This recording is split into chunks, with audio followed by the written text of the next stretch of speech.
Salve, salve galerinha! Bem-vindos para mais uma aula de História e hoje, dando continuidade ao nosso processo de independência, nós vamos falar um pouquinho sobre a Revolução do Porto e como isso vai impactar aqui no Brasil e na luta pela nossa independência. Lembrando que na aula passada eu falei um pouquinho de dois fatores muito essenciais. O econômico, quando houve a ruptura, obviamente, do Pacto Colonial com a abertura dos portos, e também do político, quando o Brasil se tornou Reino Unido. Lembra que, até então, até a chegada da família real portuguesa no Brasil, éramos apenas uma colônia. Com a corte aqui, as regras do jogo mudaram e, obviamente, esse novo jogo favorecia muito aos grandes proprietários brasileiros. E eles, junto com setores da elite intelectual e Dom Pedro I, vão levar essa luta pela nossa independência. Então vamos lá? Lembrando que a família real portuguesa veio para o Brasil fugindo das invasões napoleônicas. Com o fim da era napoleônica, obviamente, a Europa começa a se reorganizar, incluindo Portugal. E isso vai gerar, em 1820, uma revolução na cidade do Porto, chamada Revolução Liberal do Porto. Basicamente, essa revolução ela buscava restabelecer a autonomia portuguesa. E um dos fatores que seria essenciais para que isso acontecesse era o retorno da família real portuguesa para o Brasil. Então essa revolução, ela fez vários documentos, fez uma constituição e ela exigia que Dom João saísse do Brasil e retornasse para Portugal e assumisse a coroa devida portuguesa. Qual era o objetivo, obviamente, dessas revoluções e dessa demanda de retorno? Restabelecer o Pacto Colonial e, obviamente, o controle sobre o Brasil. Então, mediante a possibilidade de perder a coroa portuguesa, Dom João resolve retornar para Portugal com a sua esposa, mas vai deixar aqui no Brasil o seu filho mais velho, Dom Pedro I, como príncipe regente.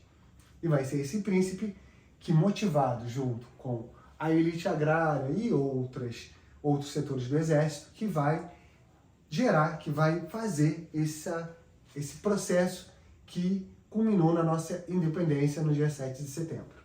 E a gente tem que entender isso, que Dom Pedro I, ele não foi o grande herói que sozinho fez a independência. Ele tinha ao seu lado os grandes proprietários de terra, que tinham esse interesse econômico, ele tinha ao seu lado também setores do exército, e, obviamente, ele também tinha ao seu lado a elite intelectual. Os filhos desses grandes políticos, dessas pessoas muito ricas, proprietárias de terra, iam para a Europa para estudar. E lá eles tinham contato com as mais diversas ideologias. E nesse período, eles tiveram contato com o Iluminismo, que era uma corrente filosófica que era contrária aos poderes absolutos das monarquias, que eram contrários a algumas questões religiosas. E quando eles voltam para o Brasil, eles propõem esse novo olhar da política para Dom Pedro I. E isso possibilita que ele rompa com o reino português, com o absolutismo português, para dar origem a um reino, a uma nova política que fosse brasileira. Obviamente que essa política ela não vai mudar muito na prática. O que vai acontecer no dia 7 de setembro foi uma ruptura política. A gente passa a ser um novo país, que não é mais colônia de Portugal.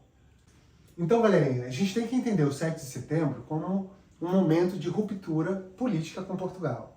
E que esse ato, até então visto como heróico por Dom Pedro I, na verdade ele tem vários outros fatores e interesses por trás para que ele acontecesse. Dom Pedro I, ele só consegue fazer essa independência porque vai ter uma elite rica financiando, apoiando ali por trás dele, até porque elas não desejavam o retorno do Pacto Colonial. Elas queriam continuar enriquecendo cada vez mais.